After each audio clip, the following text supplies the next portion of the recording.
Mi nombre es Nasser Al-Asmar, soy el asesor científico y director de embriología en Igenomics Headquarters, aquí en Valencia, en España. Y quería daros a todos las buenas tardes aquí en España y en el resto de Europa, que ya he visto que estamos en distintos países, que estamos en Suecia, en Austria, en Italia, en Inglaterra, etcétera, etcétera. Y muy buenos días para todos aquellos colegas que nos seguís desde la otra parte del charco, que nos consta que sois muchos. Según he estado pudiendo ver ahora mismo cuando estabais saludando, tenemos colegas presentes no solo desde España, sino os decía anteriormente también de diferentes países europeos, así como Argentina, Brasil, México, Chile, Colombia, etcétera, etcétera. Bien sabéis que hace 15 días comenzamos con esta iniciativa, con la charla del doctor Carlos Simón, el cual nos dio una clase magistral de lo que hasta ahora se conoce del COVID-19 y de su posible efecto en el embarazo. Hoy os queremos presentar lo que hemos preparado para todos vosotros para las próximas fechas. Como sabréis la mayoría, desde Igenomics vamos a proponeros dos series de webinars. Una que tendrá lugar los martes y que será en castellano, y otra que tendrá lugar los jueves y será en inglés. La buena noticia para nosotros, para los hispanoparlantes, es que ambas series tienen distintos contenidos, por lo cual es factible que podamos acceder a ambas dos sin que ello conlleve a que, bueno, es que es una charla en español, otra en inglés, pero el mismo contenido. No, no. Tienen distinto contenido, con lo cual nosotros podemos apuntarnos a las dos charlas, si es que son de nuestro interés, sin ningún tipo de problema. Nosotros hemos procedido a preparar las agendas en función del feedback que nos disteis algunos de vosotros hace ya 15 días y de lo que hemos considerado que es hoy en día de interés relevante para nuestra sociedad científica. Me imagino que estaréis viendo ya en vuestras pantallas que, pues, por ejemplo, empezaremos por lo que hoy nos concierne, y esto es que el doctor Javier García Planeix nos hablará de cuáles son las técnicas para detectar el virus del SARS-CoV-2 o COVID-19, el coronavirus, etcétera, y cómo y cuándo debemos usar cada una de ellas. El martes que viene, podéis ver, el 14 de abril, y a petición de muchos de vosotros, recordad que os he dicho que todo esto lo hacemos en función de lo que vosotros nos estáis demandando. Pues bien, a petición de muchos de vosotros, queremos juntar de alguna manera lo que es la parte más científica con la parte más emocional. Todos sabemos que vamos a salir de esto, pero bueno, también sabemos que nada volverá a ser lo mismo, nada volverá a ser igual. Y es por esto que vamos a contar no solo con un excelente médico, sino también con un fantástico orador, el doctor Antonio Gosálvez, director de la Unidad de Fertilidad en Quirón Salud Madrid, el cual nos va a hablar de esa experiencia científico-emocional con el título Tu vida 2.0. Ya el martes 21 de abril moveremos ficha hacia otros temas, otras propuestas. Y es que también en vuestras sugerencias nos hablabais de que existen otros temas que no tienen correlación con el COVID-19, pero que creéis que van a ser de vital importancia cuando volvamos a nuestra rutina clínica diaria. Y es por ello que contaremos desde Boston con la doctora Inmaculada Moreno para que nos hable de la microbiota endometrial, así como el 28 de abril tendremos a la doctora Carmen Rubio para hablarnos del proyecto Embrace, el nuevo concepto de realizar un análisis cromosómico embrionario de una manera no invasiva. Para ese webinar nos quedan ahora actualmente 3 semanas y el paper está ya enviado para publicación con el interim análisis de más de 1.300 embriones. Está en segunda revisión y nos encantaría que para entonces estuviera publicado, pero bueno, sabemos que los procesos de revisión son meticulosos, como no podían ser de otra manera, por lo que estaremos a la expectativa de ver si para entonces podemos tener ya, pues, una explicación de lo que sería el artículo. Procedo ya a comentaros muy brevemente la serie de COVID-19 in Reproductive Medicine, esa serie que os decía que iban a ser todos los jueves y en lengua inglesa, que comenzó la semana pasada, como bien sabéis, con el doctor Carlos Simón, hablándonos del COVID-19 and Pregnancy. Esta misma semana, este jueves, tendremos a la doctora Ye Kiao, la profesora y presidenta de la Peking University Third Hospital, la cual nos va a hablar de Chinese Experience. Ya sabemos que todo este foco comenzó en Wuhan, comenzó en China, con lo cual queremos tener de primera mano qué nos puede contar esta tan importante profesora y presidenta de la Peking University. Posteriormente, tendremos al doctor Luca Gianaroli contándonos la experiencia italiana. También sabéis que en Europa el epicentro ha sido Italia, con lo cual tendremos al doctor Gianaroli, el director científico de SISMER, de la Sociedad Italiana para el Estudio de la Medicina Reproductiva, que nos va a hablar de su experiencia. Pasando al 23 de abril a tener la charla del doctor Eric Foreman, el cual es director médico y de laboratorio en la Columbia University Fertility Center, y que en estos momentos, al estar ejerciendo en New York City, está en el epicentro de lo que es el estallido del COVID-19 en Estados Unidos, que yo creo que es lo que está llegando ya y lo que está por venir, que nos va a contar él desde Estados Unidos la perspectiva que están viendo allí. Posteriormente contaremos con la doctora Inmaculada Moreno, nuestra codirectora en la Fundación eGenomics en Boston, asociada a Harvard. Y ya para las últimas semanas contaremos con la doctora Ruth Lacy, que es, como bien sabéis, profesora en el Departamento de Obstetricia y Ginecología en la Universidad de Stanford, que nos correlacionará o nos tratará de poner luz en lo que hay en el COVID-19 y los abortos, y el doctor Roberto Romero, que es autor de más de 1000 publicaciones peer-reviewed y que nos va a hablar de la parte perinatal, ese posible impacto obstétrico que pueda tener el COVID-19. Como veis, tenemos un speaker todavía para ser confirmado y esto sería con recién nacidos. Lo que queremos ver, como podéis ver en toda esta serie, es ver qué parte de relación puede tener el COVID con todos los aspectos que nos lleva a nosotros, tanto en la parte de medicina reproductiva como el posterior impacto ya obstétrico y de recién nacido. Quería comentaros también que mañana recibiréis un certificado de asistencia por si luego queréis pedir a vuestras respectivas sociedades créditos EMC o lo que consideréis oportuno, así como el link que os llevará de nuevo a la presentación. Estamos creando un portal donde podréis ver webinars pasados, ver la agenda de webinars futuros, biopics de los presentadores, etcétera, y hacer que todo sea mucho más sencillo y mucho más accesible. Y una cosa más, recibiréis también una breve encuesta de tan solo 3 preguntas, muy sencillas. Primero de todos, ¿qué os ha parecido el webinar? Cosa que creemos que es muy importante, que nos deis vuestro feedback. Segundo, ¿qué os gustaría ver en el futuro? Como os he dicho anteriormente, nosotros nos estamos basando en vuestras sugerencias para ver qué es lo que os interesa y es lo que queremos presentaros. Y tercero, comentarios, cualquier tipo de comentario que podáis hacer para ayudarnos a que todo esto sea mejor. Pues bien, como os decía, es muy importante vuestra opinión, ya que nos gustaría hacer la agenda del mes de mayo en función a vuestras sugerencias. Y ya sin más, paso a presentaros a nuestro ponente de hoy. El doctor Javier García Planeix, además de colega y amigo, es el Clinical Development and Scientific Advisor Rare Disease Director en eGenomics y también, entre otras muchas cosas, es, por ejemplo, presidente de la Asociación Española de Diagnóstico Prenatal o, por ejemplo, asesor del European Molecular Genetic Quality and Network. Ahora sí, Javier, por favor, cuando quieras, todo tuyo. Bueno, muchas gracias por la presentación. Vamos a comenzar con la charla de hoy, pues bueno, que va orientada hacia las técnicas para detectar el COVID-19. Lo primero que quería es agradecer a todos vuestra asistencia, a todos aquellos que, bueno, estáis en vuestras casas, pero también muy especialmente a aquellos que estáis en primera línea y que habéis, bueno, sacado un ratito para estar aquí con nosotros. Estamos hablando desde Valencia, España. Como sabéis, pues bueno, es uno de los focos ahora de mayor impacto del COVID-19. Como veis en las imágenes, pues bueno, nuestras calles están desiertas, no hay nadie, en épocas en las cuales, pues bueno, estaríamos celebrando las fallas, el inicio de la primavera, y las terrazas y las calles estarían en este momento completamente abarrotadas. Sin más, pues bueno, vamos a comentar estas técnicas que son de interés para poder identificar esta nueva enfermedad que ha aparecido hace muy poquitos meses, el COVID-19, qué técnicas tenemos a nuestra disposición, cómo debemos utilizarlas y, sobre todo, cuál sería el momento adecuado. El esquema que vamos a seguir es, en primer lugar, conocer cuál es el virus que causa esta enfermedad, cuáles son sus características y el modo de vida que lleva para desarrollar esta patología, qué tecnologías tenemos a nuestro alcance, cuáles son, cómo deberíamos usarlas y en qué momento deberíamos aplicarlas.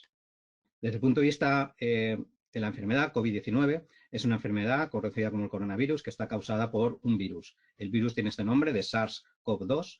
Sabemos que antes hubo un CoV-1 que hace unos años, pues bueno, desencadenó una enfermedad muy similar y que realmente, pues bueno, el problema que tenemos en estos momentos es que, como bien sabemos, la Organización Mundial de la Salud el 11 de marzo declaró este estado de pandemia debido a este virus.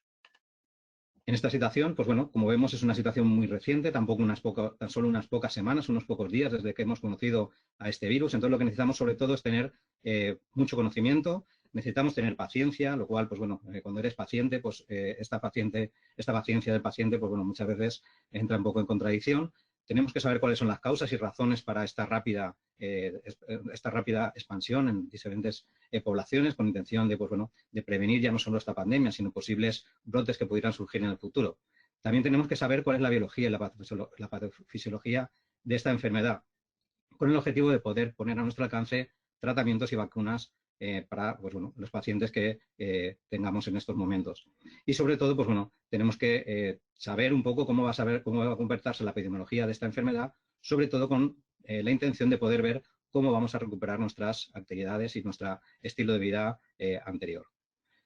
A continuación, pues bueno, lo que os quiero presentar es al verdadero protagonista de esta charla, de este webinar, que es el virus SARS-CoV-2. Este virus, pues bueno, es un virus muy sencillo. Lo primero que nos llama la atención es esta corona o este halo que lo rodea. Es un anillo, una especie de anillo. Realmente no es una corona, como por eso se llama coronavirus, ¿no? Es precisamente esta característica que visualmente es lo que más nos impacta. Y, pues bueno, es un virus que está compuesto por una serie de proteínas que forman la parte de la envoltura del virus, junto con una serie de lípidos. Esta estructura, pues bueno, no la conocemos durante mucho tiempo y sabemos que, bueno, los lípidos es algo muy habitual y una recomendación muy extendida es lavarse las manos con jabón. El jabón sabemos que esta estructura del virus la desintegra. Y además de estas proteínas de la envoltura, pues bueno, el virus COVID, el virus que causa el COVID-19, está compuesto por una molécula de RNA de simple cadena y que es su genoma, realmente las instrucciones de cómo se va a comportar este virus en su ciclo vital. Como característica importante, esta proteína que forma, una de las proteínas que forma la envoltura es la proteína spike o espiga, y esta proteína se une de una manera muy específica a los receptores de ACE del endotelio pulmonar, y lo que hace que, bueno, realmente utiliza esto para poder entrar a la célula. Este virus, si lo analizamos un poquito más en detalle, podemos ver que aparte de esta proteína espiga, tiene otras proteínas como la proteína M, la proteína N, una serie de proteínas, como por ejemplo la proteína N, que actúa de manera exponiéndose al interferón, de manera que bloquea de alguna manera el sistema inmune de las células. De esta manera vemos que es un virus muy sencillo, muy simple, pero que realmente ha venido con lo opuesto. Viene con todas las herramientas tiene la llave para entrar a la célula a través de esta proteína espiga, pero luego también tiene un salvoconducto para que nuestras defensas no lo identifiquen.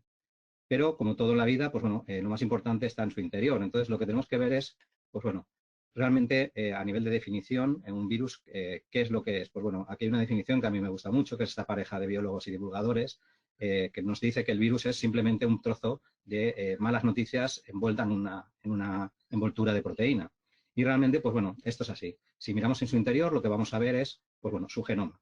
Su genoma es estas instrucciones de todo, que tenemos todos los seres vivos, y en el cual, en este genoma del virus, lo que están escritas es las instrucciones para generar una serie de proteínas, una serie de procesos que van a hacer que el virus pueda desarrollar su ciclo vital y reproducirse. Este virus, pues bueno, lo conocimos, la secuencia, hace bien poco, hace el 5 de enero de este año, y sabemos que tiene 29.000 letras, componen estas instrucciones de este ser vivo, y es un genoma realmente pequeño. Si lo comparamos con el genoma humano, tiene 3.300 millones. La diferencia, así con números, pues bueno, puede resultar un poquito difícil de comparar, pero, por ejemplo, si lo comparamos con el Quijote, el genoma del SARS correspondería al prólogo de este libro, mientras que el genoma humano correspondería a 1.600 libros como el Quijote. Si miramos más en su interior y leemos estas instrucciones, lo que podemos ver una serie de frases que tienen un sentido para los que nos dedicamos a la genética y a la biología. Estas frases lo que hacen es generar unas instrucciones que el mecanismo celular lo que hace es procesarlos para generar unas proteínas. Estas instrucciones, pues bueno, están escritas en esta molécula que comentaba de RNA. Es una molécula muy frágil y es una molécula que, pues bueno, los biólogos sabemos cómo leer. Y la cuestión importante es que, bueno, que la célula también sabe cómo leer. Tenemos muchas instrucciones, la célula interpreta todas estas instrucciones, estos fragmentos de RNA y estos fragmentos con sentido estas frases con sentido, para generar como una serie de partes de trabajo, de manera que en el momento que entra el virus en la célula, toda la maquinaria celular se pone a su disposición y empieza a generar proteínas y procesos que hacen que el virus se replique de una manera exponencial y al final, bueno, vuelve a salir de la célula y está preparado y listo con millones y millones de copias para poder infectar otros organismos. Como característica interesante de este virus, que es un virus que no es lítico, no mata la célula, pero sí que es cierto que en el momento que vuelve a salir al exterior, en ocasiones, sobre todo en aquellos casos más graves, desencadena una tormenta, bueno, citoquinas, una tormenta a nivel del sistema inmunitario, inmunológico, que es lo que genera realmente los casos graves de esta patología. Esto más o menos lo que vemos aquí, todo el daño pulmonar y de otros órganos son debidos fundamentalmente a esta tormenta de citoquinas que desencadena el virus con su multiplicación. Aquí ya, pues bueno, vemos un pequeño resumen de las técnicas que vamos a utilizar para el COVID-19, para esta enfermedad. Técnicas de RT-PCR, que ahora lo veremos con detalle, técnicas de secuenciación, técnicas de inmunoensayo y también, pues bueno, técnicas de imagen a nivel, para ver un poco las características fisiológicas de los pulmones. Pasamos ya a la parte de las tecnologías. Pues bueno, el objetivo de las tecnologías es precisamente identificar de una manera unilateral, de una manera precisa y inequívoca el virus que nos interesa. Sabemos que el virus que causa el COVID-19 es muy parecido a otros virus anteriores, como el virus MERS o el virus SARS, y comparten una región 5' que es prácticamente idéntica a estos otros virus. Pero vemos también, pues bueno, que si comparamos las secuencias de estos virus, vemos que tienen zonas que, pues bueno, que son realmente diferentes y que es lo que realmente nos preocupa y nos interesa a la hora de establecer un diagnóstico.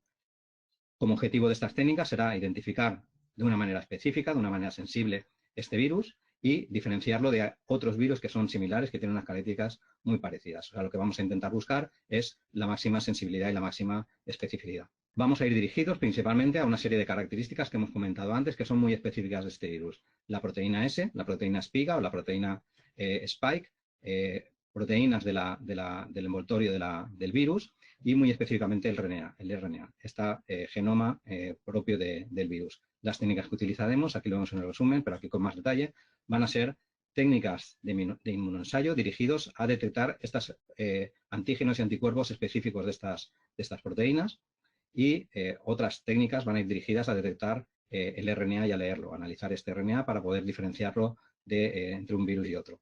Las técnicas principales que vamos a utilizar son técnicas de RT-PCR y técnicas de secuenciación masiva. Para conocer los inmunoensayos, pues bueno, tenemos que conocer un poquito de qué consiste la respuesta inmune. Cuando una persona se infecta por un patógeno, su sistema inmune lo que hace es reaccionar de una manera pues bueno, muy pronto, muy rápida a esta infección y desarrolla una serie de anticuerpos que se van a unir de manera específica al antígeno y nuestras defensas van a actuar sobre ellos. Estos antígenos y anticuerpos normalmente van dirigidos a estas proteínas que sabemos que son características del virus en concreto que nos interesa.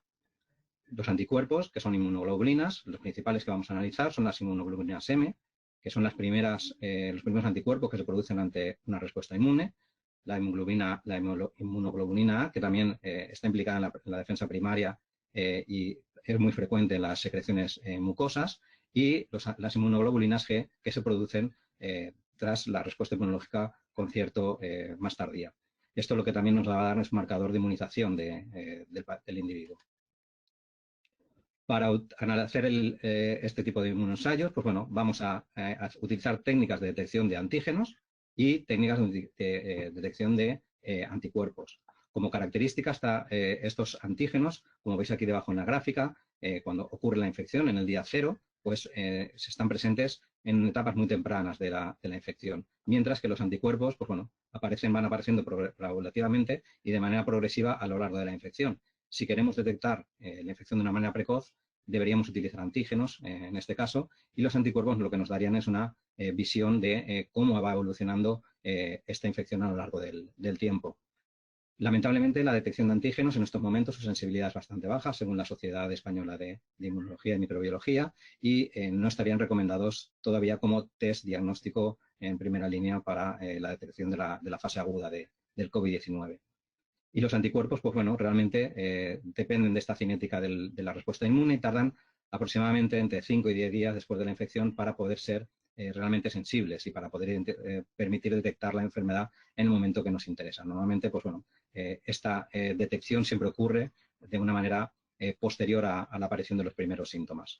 Muy importante también es, pues bueno, tenemos una gran variabilidad entre los distintos kits comerciales que disponemos en el mercado y lo primero que recomendamos es, pues bueno, siempre testarlos. Tenemos que tener en cuenta una de las cosas con la que empezaba en la charla es realmente conocemos al virus desde enero de este año.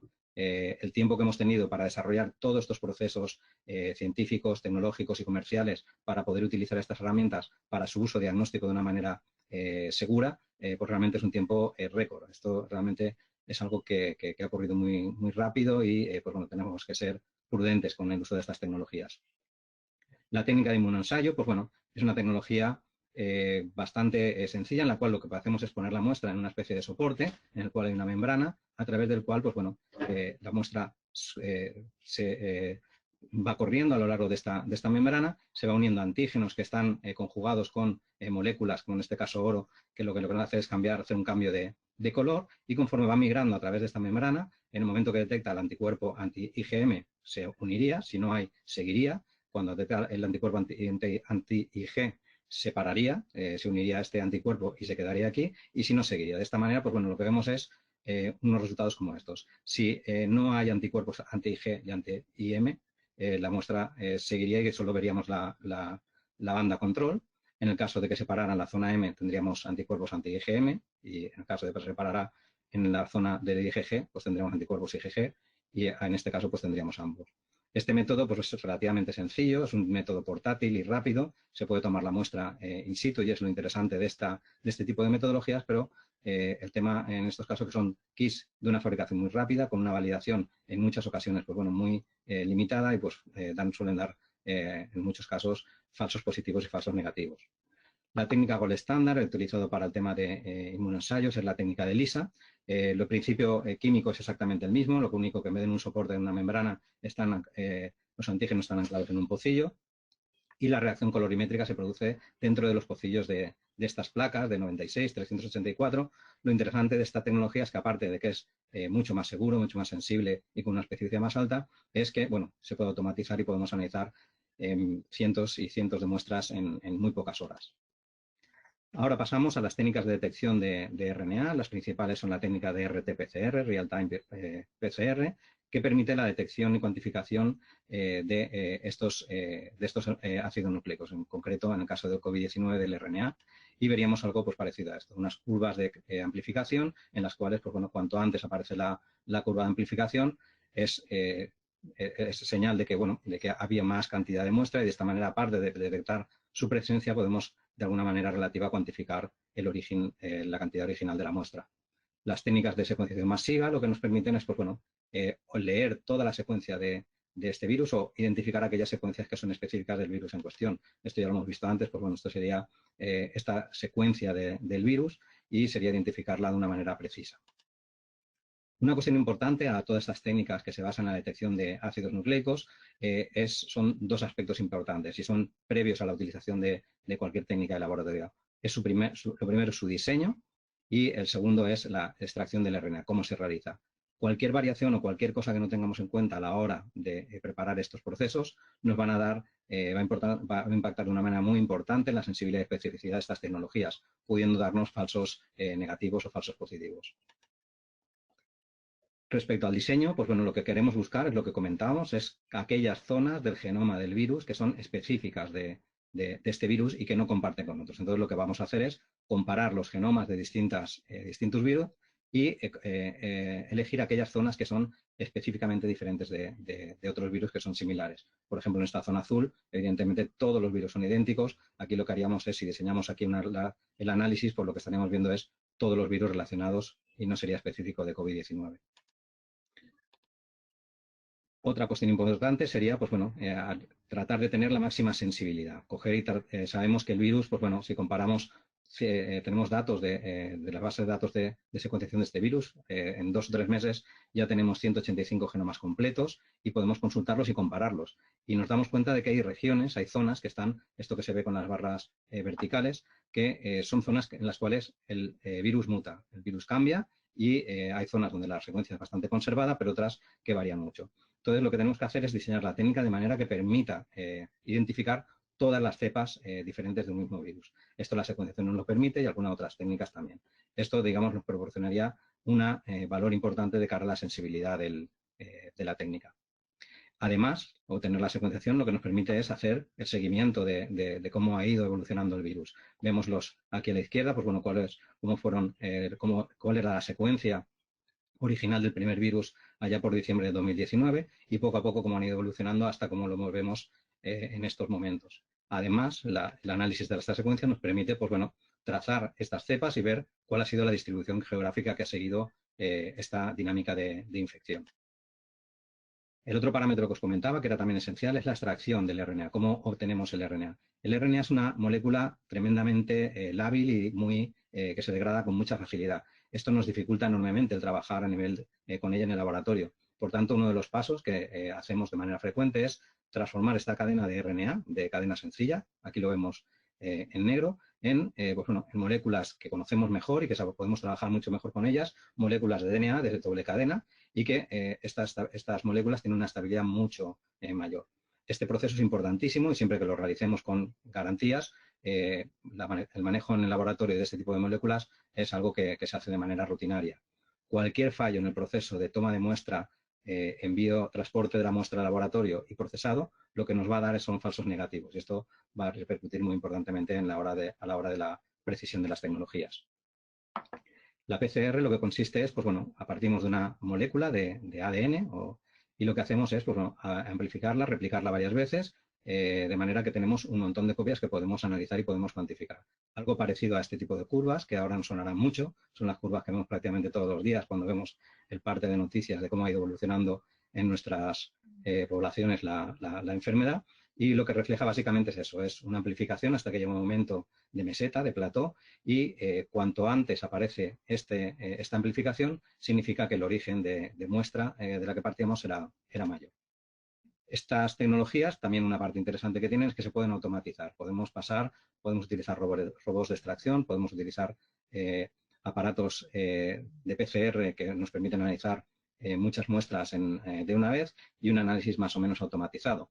El problema que estamos teniendo actualmente, pues bueno, esto que lo hacemos de manera rutinaria para muchas determinaciones, muchos análisis, en el tema de COVID, por al ser tan reciente por un lado y por otro lado es que todo el mundo necesitamos estas tecnologías precisamente en estas mismas días y en estas mismas semanas, hay un gran desabastecimiento ya no solo de los aparatos y reactivos sofisticados que utilizamos, sino de cosas más trascendentales como por ejemplo hisopos para toma de muestras, puntas de plástico y placas de plástico para manejarlo. Bueno, realmente estamos teniendo problemas con prácticamente todas las variables que afectan al proceso.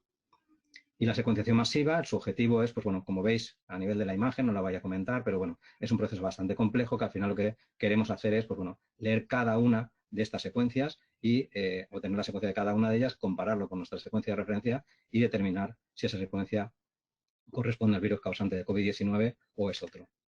Este proceso, pues bueno, también podemos automatizarlo, tenemos sistemas robotizados para su manejo y también, pues bueno, al final lo que nos permite es analizar miles, cientos de muestras en pocas horas. Importante también, como comentaba antes, es la validación de las tecnologías. Todos los test que utilizamos para aplicaciones clínicas debemos validarlos de una manera previa y esto, pues bueno, también es importante tener en cuenta algo que recurrente en esta charla es que al COVID, al virus causante de COVID-19 lo conocemos hace muy pocas semanas. Por tanto, estos procesos que normalmente llevan tiempo, los estamos haciendo en tiempo récord y la verdad es que, bueno, los resultados en muchos casos están siendo bastante satisfactorios. Lo primero es detectar la validación analítica, saber que la técnica detecta lo que queremos, poder determinar cuáles son los límites de detección y ver el número de copias de virus que podríamos identificar por mililitro de fluido de la muestra.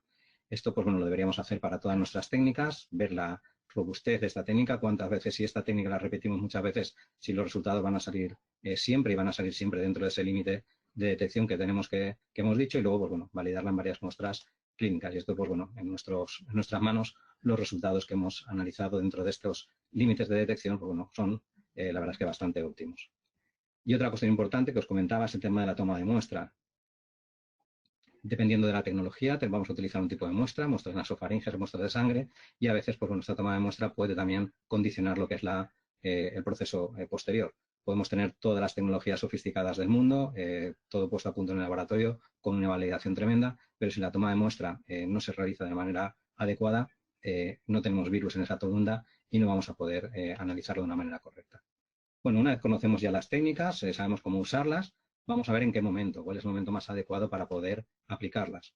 Y para ello, pues bueno, nos vamos a basar en esta tabla, en esta imagen, en la cual vemos la clasificación de los tipos de pacientes que nos encontramos habitualmente a nivel poblacional. Tenemos un porcentaje bastante alto, aproximadamente un 30%, de individuos que no van a tener síntomas. Se van a contagiar, no van a desarrollar ningún síntoma y en un momento dado el sistema inmune va a identificar ese virus como extraño, va a poner todos los mecanismos de defensa y va a inmunizarse. Este proceso, pues bueno, tarda unos días, 5 o 6 días, y la situación en este caso es que, bueno, este paciente que no ha tenido síntomas ha pasado la enfermedad y se ha inmunizado a ella. El único problema es que, mientras tanto, durante mucho tiempo, aproximadamente 2 semanas, esta persona va a seguir contagiando sin saberlo. De manera que, bueno, es importantísimo poder identificar a este tipo de personas, simplemente, pues bueno, para que en estos momentos en los cuales están en pleno proceso de infección, aunque no lo sepan y no tengan síntomas, pero sí que están en un momento en el cual, pues bueno, pueden contagiar a muchísima gente, como hemos visto. Hay otro porcentaje más grande de población, aproximadamente un 55%, en el cual empiezan igual con una fase inicial de aproximadamente 5 o 7 días en los cuales no hay ningún síntoma. A partir de ese momento empiezan a desarrollar una serie de pequeños síntomas, unos síntomas suaves o moderados y que son muy similares a los de una gripe común.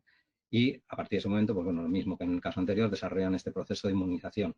Aquí, pues bueno, el periodo de contagio suele ser mucho más grande y son casos, pues bueno, aquellos que normalmente ante un tipo de estas infecciones, lo que solemos hacer es pasarlo en casa. Y antes, pues bueno, ante una gripe normal no pasaba nada. En este caso, lo preocupante no es eso. Lo preocupante es que mientras que estamos pasando este proceso, si es COVID-19, tenemos una capacidad de contagio a otras personas que pueden estar en esta situación, en la situación anterior, o en otras situaciones como las posteriores que voy a describir, en los cuales los síntomas suelen ser bastante graves, incluso en ocasiones críticos, desencadenando la muerte del paciente. Entonces, bueno, desde el punto de vista fisiológico, lo que vemos es que a nivel, en el momento inicial, aparece esta viremia durante 4 o 5 días en los cuales vemos que el virus es posible detectarlo y a partir de ese momento empieza el sistema inmune a generar estos anticuerpos IgM principalmente y anticuerpos IgG que paulatinamente van apareciendo. En estos casos, pues bueno, las técnicas, ¿cuándo las utilizaremos? Pues utilizaremos aquellas técnicas que nos permiten detectar el RNA del virus, detectar el virus, la presencia de virus cuando realmente está en esas células. En este momento, en estas primeras semanas, aquí lo que estaremos identificando es estos pacientes asintomáticos o con síntomas moderados y si los conseguimos identificar de una manera eficiente, podremos prevenir y anticipar los contagios. Y además, pues bueno, para esta parte secundaria en la cual la respuesta inmune funciona, aquí utilizaremos técnicas de detección de anticuerpos y lo que nos va a detectar no va a ser útil para las fases precoces de la enfermedad, pero sí que nos va a permitir obtener este nivel de inmunización del individuo. Por tanto, bueno, aquí en una tabla podemos ver un poco cómo es el proceso en el cual, pues bueno, en el día 0 empieza esta viremia, en la cual, mientras que está el virus presente, tenemos un nivel de contagio alto. Esto es lo que ocurría en ese 30% que he comentado antes. Un porcentaje muy grande de individuos son asintomáticos y posteriormente a estos días de exposición al virus, pues desarrolla nuestro sistema inmune todas las defensas necesarias. Aquí, pues bueno, las tecnologías más adecuadas, la RT-PCR, sería la técnica gold estándar para detectar este virus con una sensibilidad muy alta y una especificidad muy alta. La técnica NGS, una técnica pues bueno, que también es muy potente, pero suele ser un poco más cara y más laboriosa. Y en el momento para detectar la respuesta inmune, pues bueno, lo que utilizaríamos son los test de anticuerpos o test de inmunoglobulinas. Para el caso del otro 55% de la población en el cual desarrollan unos síntomas más o menos leves de la enfermedad, estaríamos un poco en la misma situación en la cual incorporamos esta nueva fase en la cual se desarrollan estos síntomas moderados o suaves. Y las técnicas, pues bueno, igual que antes, para detectar el virus en el momento que está en nuestro cuerpo, la RT-PCR es la técnica gold estándar y la NGS que también permite identificar el RNA del virus. Y las inmunoglobulinas las utilizamos para la fase posterior.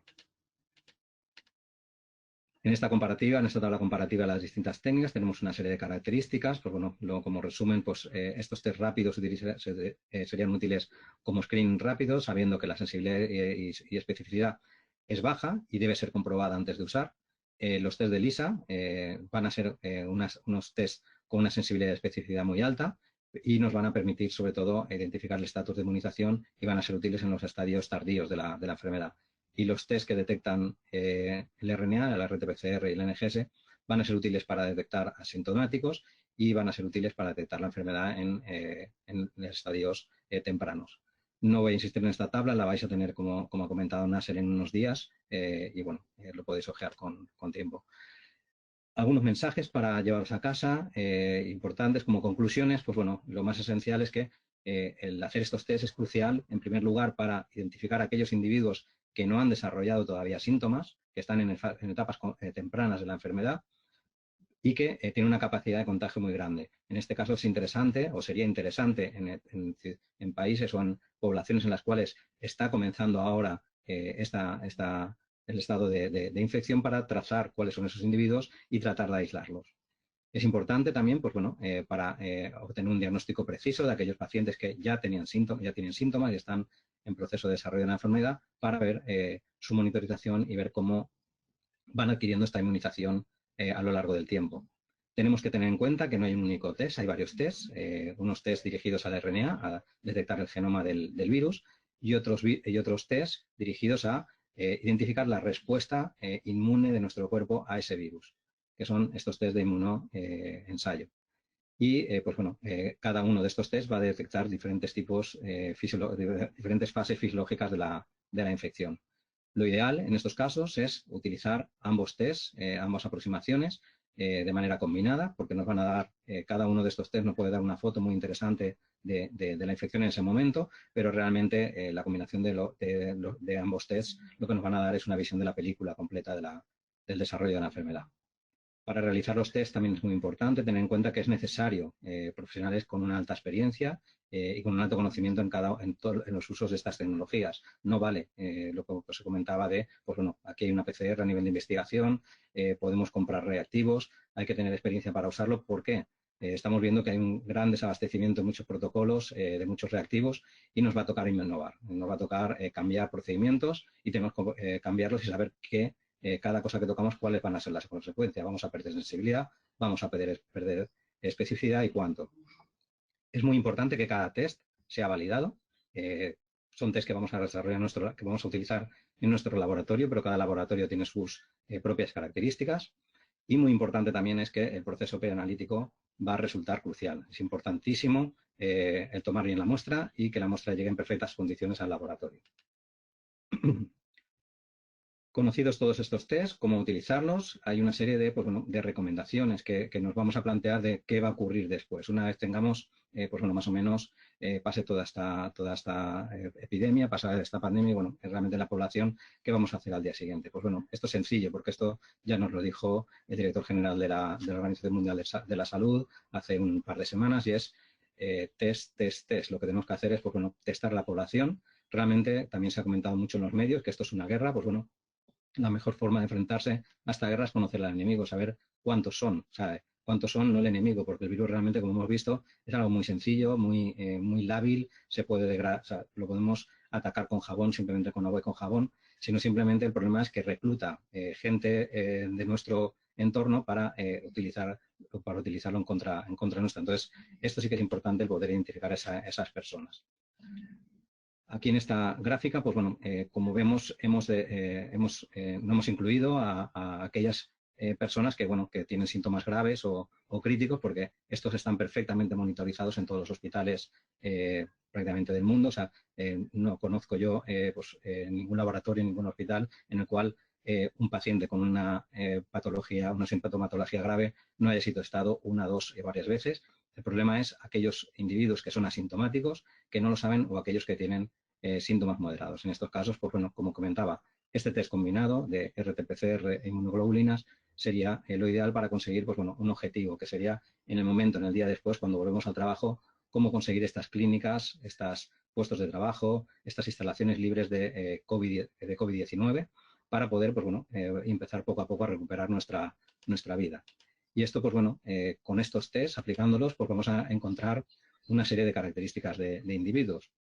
Vamos a encontrar, cuando la PCR sea positivo, vamos a identificar individuos de nuestro entorno que van a estar infectados, individuos que van a desarrollar la enfermedad con síntomas leves o no. Es posible que puedan ser asintomáticos, pero es muy importante que estos individuos sean conscientes de que, pues bueno, de que tienen el virus en su interior y que tienen una capacidad de contagio alta. por un lado, para aislarse de una manera eficaz y luego también estar prevenidos ante la posible evolución de los síntomas. Vamos a encontrar también situaciones en las cuales vamos a obtener una PCR negativa y vamos a tener un test de anticuerpos negativo, todo de negativo. Esto, pues bueno, esto va a ocurrir. De hecho, hasta antes de enero de 2020, todos éramos así.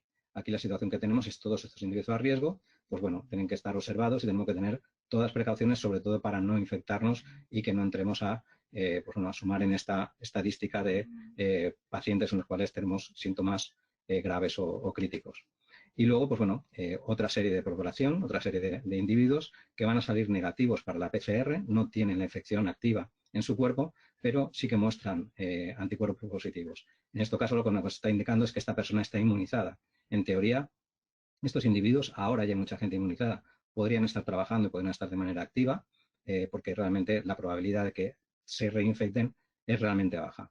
Esto, pues bueno, también hará que ir con mucha precaución con todo lo que se dice, porque realmente, insisto, al COVID-19 lo conocemos de hace muy poquitos meses. Esto que acabo de decir de que la probabilidad de que se reinfecten es baja, no lo sabemos. No lo sabemos porque todavía no hay datos suficientes de poblaciones amplias, principalmente de China ya tenemos algo, pero es necesaria muchísima más información para poder decir esto de una manera categórica.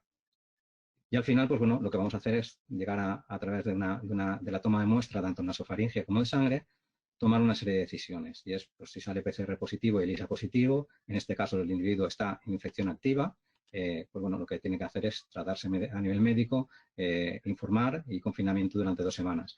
Una vez pase este tiempo, pues bueno, repetimos la PCR para ver si la enfermedad activa le ha dejado, ha podido eliminar al virus y se mantendrá el nivel de inmunidad durante toda la vida. PCR positiva y ELISA negativa. En este caso, pues bueno, vamos a tener una infección inicial. Los anticuerpos todavía no han respondido. Nuestro sistema inmune todavía no ha visto al virus. Y aquí, pues bueno, también lo mismo. Tratamiento, prevención y confinamiento durante un tiempo, pues para que no puedan contagiar. En el caso de que la PCR sea negativa y el estudio de anticuerpos positivo, pues bueno, en estos casos sabemos que esos pacientes estarán inmunizados. Pueden haber distintas circunstancias, que bueno, esto lo podéis ver en la charla cuando la tengáis a vuestra disposición.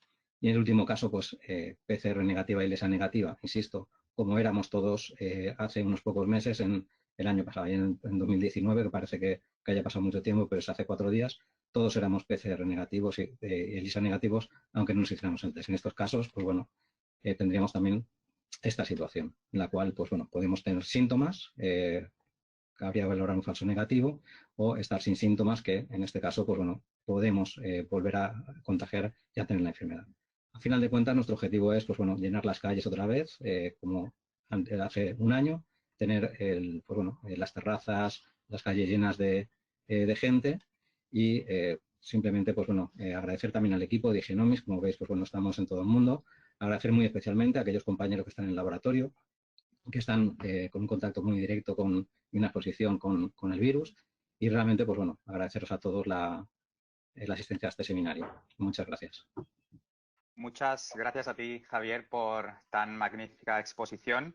De hecho, tengo que decirte que durante toda la charla han estado dando las gracias por todo lo que ibas comentando y demás, a la vez que nos han ido haciendo muchas preguntas. Voy a tratar de expresarte algunas, porque como sabes, pues al final tratamos de hacer y adecuar este seminario a que sea de 1 hora. Y pues Sí. bueno, es una pregunta recurrente, la que nos están haciendo, incluso nos ha llegado en inglés y en portugués. Yo las voy a resumir más o menos todas, las he tratado de resumir todas en una que sería que cuando uno pasa por el COVID-19, por coronavirus, ¿es realmente inmune ante un nuevo contagio? Vale, eso es una pregunta, Porque la verdad es que es una pregunta muy interesante y realmente, pues bueno, su respuesta es compleja. Compleja principalmente por el tema que más importante en esta situación y es tenemos muy poca información epidemiológica, tenemos muy poca información sobre cómo ha evolucionado, cuál es la dinámica de este virus en las poblaciones. En los individuos ya lo vamos conociendo, ya se van tratando, pero a nivel de población es muy complicado. Los datos que manejamos ahora y cogidos con pinzas es que el porcentaje de pacientes que van a recaer o se van a reinfectar es muy bajo. O sea, en teoría, cuando una persona se inmuniza, pues no, se inmuniza para toda la vida. Pero esto, claro, sabemos que van a haber excepciones, esto es evidente. Esto, por ejemplo, también podemos compararlo con otras situaciones, como por ejemplo infecciones que conocemos más comunes, como no sé, la rubeola, la varicela. Todos conocemos pues, algún caso en el cual, o el sarampión, que ha pasado 2 veces la misma infección. Eso es extraño, pero bueno, es posible. Necesitamos más información. Perfecto. Y también nos comentaban en varias ocasiones que si pensamos que puede haber alguna predisposición genética. A ver, aquí, bueno, esto es también otra pregunta un poco, ¿por qué está impactando de una manera tan diferente entre unas poblaciones y otras? Esto la verdad es que es algo, se habla de la temperatura, se habla de pues, bueno, un montón de cuestiones relacionadas con, incluso, por ejemplo, a nivel de vacunación con otros tipos de infecciones como la tuberculosis o... Es muy difícil saber. Probablemente, como vemos, el virus cuando entra en nuestro organismo está utilizando nuestros propios recursos. Entonces, en función de cómo tengamos esos recursos, su capacidad de infección va a ser muy diferente. También vemos, pues bueno, que lo que genera es una respuesta inmune exacerbada. ¿Por qué? Pues aquí evidentemente va a haber algo genético y, insisto en la misma respuesta, no es un recurso que esté utilizando de manera ventajista para responder todas las preguntas, pero es que nos falta información. O sea, realmente, hasta que no... Ahora yo creo que la clave es conseguir entender pues bueno, cómo sacar de los hospitales a todos aquellos pacientes que están graves y luego, pues bueno, sí que es cierto que la investigación, el estudio de secuenciación de todos estos virus y probablemente de todas estas personas que estén infectadas por virus de diferentes maneras, nos va a dar estudios de asociación muy interesantes para poder dar respuesta a esta pregunta. Estupendo, Javier, gracias. Tenemos en la audiencia que tengo que decirte que hemos superado las 800 personas. Tenemos en la audiencia, como te decía, mucha gente, muchos médicos, muchos embriólogos, muchas enfermeras, mucho personal sanitario que trabaja en hospitales, en clínicas de reproducción. Y nos están preguntando un poco por este futuro cercano, esperemos, en el cual aquellas parejas que quieran empezar un ciclo de reproducción, ¿qué sería lo recomendable? O sea, yo creo que esto es un poco que nos des tu opinión, tu expertise, basado en lo que tú consideras hoy en día, me imagino. Sí, pues bueno, ahí lo has acertado, porque realmente lo que os tengo que dar, o sea, no es mi recomendación, es una opinión basada pues un poco en la información que vamos manejando y como opinión, pues bueno, puedo estar en lo cierto o no. La cuestión ahora para mí es muy importante el tema de testar a los individuos, saber en qué grupo de estos que hemos comentado, esta persona, esta pareja o esto, pero es que incluso los profesionales sanitarios, saber en qué situación están. En función de la situación, pues es tomar una serie de decisiones. Si están inmunizados, pues bueno, la probabilidad de que no vuelvan a tener la infección es muy alta. Entonces, ¿pueden hacer vida normal? Pues bueno, ya lo veremos. Probablemente veremos utilizando otros espejos como el de China o Italia, otros países que hayan pasado por este camino antes que nosotros. Respecto a las parejas, pues bueno, lo mismo. O sea, yo creo que lo mejor sería testar, ver en qué situación están. Si la situación es el peor de los casos, que sería que saliera todo negativo, pero es que esa situación es la que hemos vivido hasta 2019. O sea, es la situación que tenemos hasta ahora y para las cuales hay unas guías que han recomendado las sociedades científicas y a nivel de reproducción. Entonces, en aquellos casos en los que han conseguido la inmunización, el riesgo bajaría significativamente. En aquellas parejas, pacientes, individuos profesionales que no han adquirido esa inmunización, su situación no cambia con respecto a la de ahora. Tenemos que seguir las recomendaciones profesionales que tenemos en estos momentos. Eso sería, yo creo que mi opinión al respecto. Nos preguntaban también que hay test que buscan detectar la IgA, ya que opinan que la IgA se eleva de forma más precoz que la IgM. ¿Qué opinas al respecto de no IgM, IgG, como se habla siempre, sino la IgA? Sí, a ver, realmente lo he comentado un poco en la charla por encima. Las que se utilizan clásicamente para otro tipo de infecciones son, por una cuestión de uso tradicional, son IgM e IgG. IgM es la inmunoglobulina que responde de manera más precoz en los estadios iniciales de la infección y la IgG aparece después. La IgA, pues bueno, también es cierto que complementaría de alguna manera a la IgM porque aparece de una manera muy precoz, quizá un poquito después, pero tiene una parte muy interesante y es que se excreta de una manera, parece, mucho, con mayor cantidad en secreciones de las mucosas. Entonces, por ejemplo, en enfermedades respiratorias, como este es el caso, y el tipo de muestra que vamos a utilizar, pues puede ser muy interesante por el hecho de que no porque sea mejor, más eficaz o menos, sino porque la muestra que vamos a obtener va a tener más cantidad de esta inmunoglobulina. Nos preguntaban también de si había un protocolo oficial establecido en cuanto a real-time PCR. O sea, es decir, todos los laboratorios y hospitales usan el mismo protocolo sacado de algún paper en el que nos basemos, mismos primers. Sí, a ver, hay recomendaciones. El CDC, el Centro de Control de Enfermedades, pues bueno, ha proporcionado unas regiones que son, pues bueno, básicamente son regiones específicas de la proteína Spike, de la proteína M, de las cuales son interesantes para poder amplificar de una manera más o menos específica.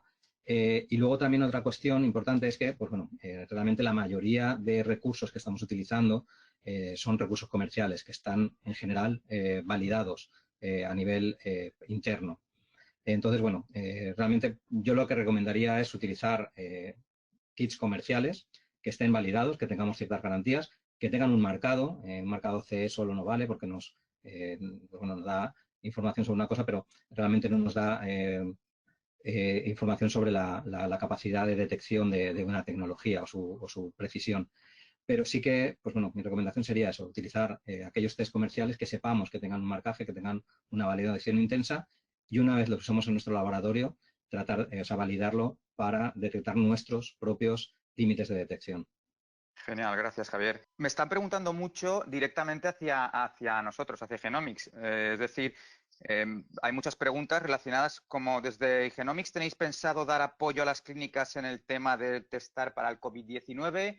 ¿Qué es lo que pensamos y que si vamos a hacer algo al respecto? Pues bueno, pues la verdad es que sí, evidentemente es un tema que a nosotros nos preocupa porque, bueno, realmente nuestros compañeros y muchos clientes, pues bueno, son temas que les preocupan a ellos. Entonces, nuestro objetivo, como hemos podido ver a lo largo de la charla, de hecho, pues bueno, en alguna diapositiva hemos incluido resultados de las validaciones internas, sí que vamos a dar este servicio con toda la situación que tenemos a nivel internacional, limitaciones pues bueno, a la hora, sobre todo, de definir unos tiempos. Lo que sin duda sí que vamos a hacer es utilizar aquellas tecnologías, primero un test combinado, utilizando tecnologías de RT-PCR y tecnologías de LISA, que estén completamente validadas y va a ser la opción de mayor calidad que podamos ofrecer a nuestros compañeros y colaboradores y clientes. Es cuestión de tiempo, de muy poco tiempo, pero estamos ya en ello. Gracias, Javier. Nos pregunta también si vemos utilidad en hacer secuenciación masiva para diagnosticar la enfermedad, porque nos comentaban que lo veían interesantes para epidemiología e investigación, pero no para diagnóstico rápido o asistencial del día a día. Entonces, ¿qué opinión te merece al respecto? Vale, a ver, la tecnología NGS es una tecnología muy potente y realmente hoy por hoy en la situación en la que estamos, cualquier tecnología que nos permita detectar el virus con una precisión alta es ideal, es lo mejor que hay. Desde un punto de vista práctico, a ver, la RT-PCR tiene una serie de ventajas porque nos permite, pues bueno, hacerlo más rápido, de una manera, con una mayor cantidad analizar una mayor cantidad de muestras. Y, pues bueno, son protocolos de alguna manera un poco más rutinizados. Pero la NGS, pues bueno, también nos permite, si la rutina de laboratorio es buena, tratar de rutinizar y obtener capacidades altas de análisis. Lo bueno de la NGS con respecto a la RT-PCR es que si comparáramos y consiguiéramos estas condiciones que fueran idénticas, o sea, costes, precios, tiempos de desarrollo más o menos comparables, la NGS además nos va a proporcionar una información extra. Nos va a proporcionar información sobre distintas cepas, variabilidad a nivel poblacional y un poco hilando con la otra pregunta que comentabas antes, pues bueno, a nivel genético puede que haya algo que influya entre pues bueno, características genéticas de una cepa o del individuo, pues no lo sabemos, pero en el momento que esta información la tengamos, la información nos la va a dar la NGS en lugar de la RT-PCR. Perfecto, sí, porque y es por ello que también en paralelo estamos haciendo estudios, ¿verdad? Con secuenciación masiva para poder definir todo esto.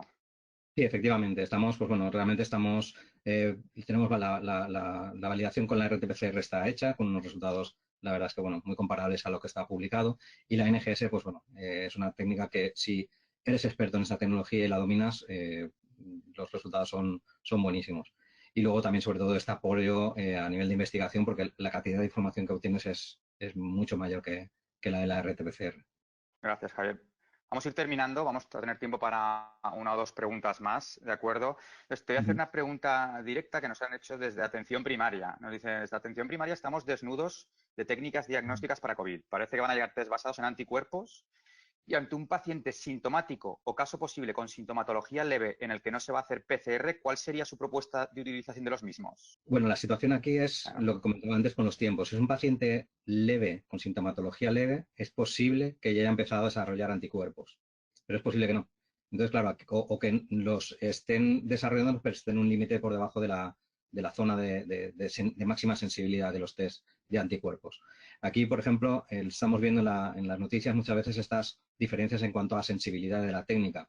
Esto también es opinión personal. Yo creo que muchas de estas variables de sensibilidad son debidas a la toma de muestras, ya que se está utilizando la técnica en una ventana para la cual no es adecuada. Yo creo que las estadios iniciales, de manera sintomática o cuando los síntomas son leves o son incipientes, aquí la RT-PCR es la técnica que más, las técnicas que detectan el virus y el RNA van a ser las más potentes, mejor que las técnicas de inmunoglobulinas. Las técnicas de inmunoglobulinas van a ser muy útiles cuando pues, bueno, ya tenemos un paciente en el cual ya hay síntomas. Atención primaria, si lo que queremos es, cuando llega un paciente, saber si tiene un paciente con síntomas leves, que puede ser o no puede ser, si lo que queremos es aislarlo para que no siga contagiando, la mejor técnica sería la RT-PCR.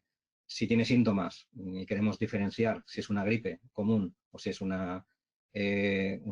COVID-19, pues bueno, aquí podríamos estar en una situación en la cual los anticuerpos todavía no detectan con una precisión alta la enfermedad si es en unos estadios muy incipientes.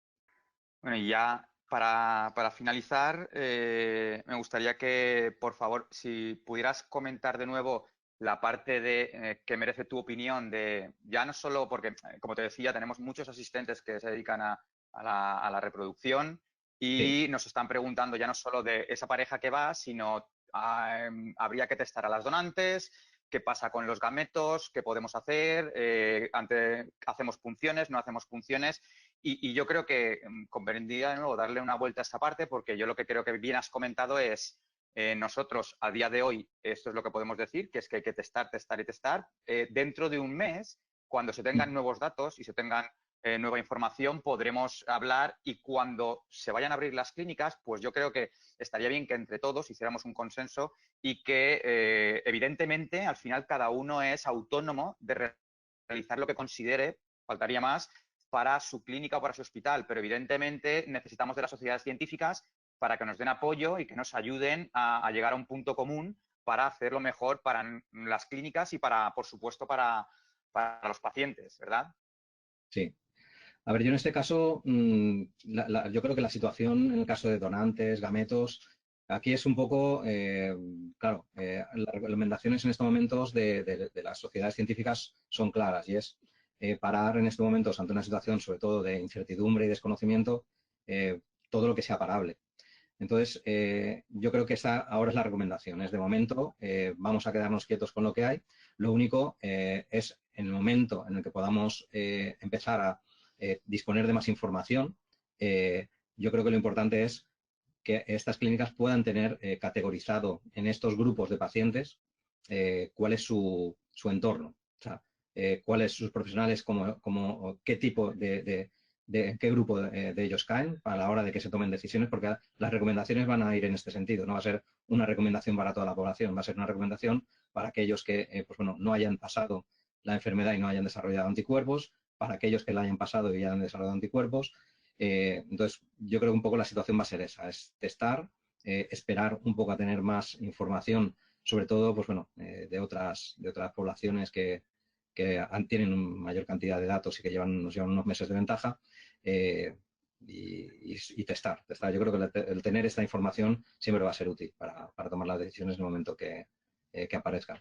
Estupendo, Javier. Y ahora sí, para finalizar y ya en el último minuto, el Ujú. minuto de oro, por así decirlo, simplemente que nos recuerdes cuál sería, sabemos que el gold estándar es la PCR, pero cuál sería ese concepto, ¿no? De, digamos, pasaporte biológico que podríamos ofrecer para realmente ver y testarnos y poder salir a la calle, entre comillas, con una cierta tranquilidad o volver a los trabajos de una manera mucho más tranquila, ¿no? Sí, a ver, sobre todo en aquellas personas que no sabemos cuál es nuestra situación, no sabemos si lo hemos pasado, no lo hemos pasado. En estos casos yo creo que sería, pues bueno, probablemente utilizar ambas, porque ambas tecnologías nos estarían, sobre todo cuando empecemos un poco a salir a la calle, porque esto supongo que será de una manera paulatina. Entonces es ver si podemos haber estado contagiados y tener inmunidad. Pues bueno, en el caso de que no hayamos pasado la enfermedad, pues bueno, es que existiera la posibilidad de que la estuviéramos pasando y pudiéramos contagiar a otros.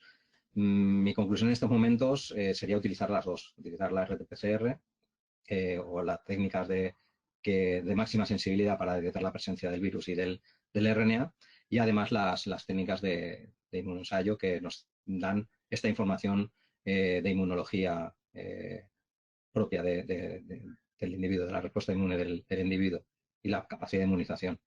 Yo creo que en este momento lo ideal sería ambas, a no ser que haya circunstancias personales o clínicas que nos digan, pues mira, no sé, un paciente que sabemos seguro que le ha pasado, pero sabemos seguro que le ha pasado, pues sería utilizar a lo mejor, pues bueno, únicamente las pruebas de inmunoensayo. Estupendo, Javier. Pues nada más, darte las gracias por el excelente update que nos has hecho, que la verdad es que es muy interesante para todos nosotros. Y a todos vosotros que estáis ahí ahora mismo desde casa atendiendo a este webinar, daros de nuevo las gracias. Recordaros que mañana os llegará a través de correo electrónico certificado de asistencia, así como un link para que podáis entrar en la página web en la cual podéis ver los anteriores webinars y podréis ver la agenda futuro que tenemos. Recordaros también la breve encuesta que os va a llegar y de la cual os necesitamos. Sabéis que vuestra opinión nos interesa y mucho, y por ahí podemos hacer la nueva agenda para el mes de mayo. Y que este jueves tenemos de nuevo en nuestra serie COVID-19 in Reproductive Medicine a la doctora Ji Qiao, profesora y presidenta de la Peking University Third Hospital, que nos hablará de la experiencia china y que, bueno, pues nos podrá dar un poquito más de luz a todo el tema relacionado con el COVID-19. Nada más, daros las gracias de nuevo a los más de 800 presentes que hemos estado aquí esta tarde y emplazaros para este jueves y para el martes que viene. Muchas gracias de nuevo por vuestra atención y muy buenas tardes, muy buenos días en Latinoamérica. Muchas gracias a todos.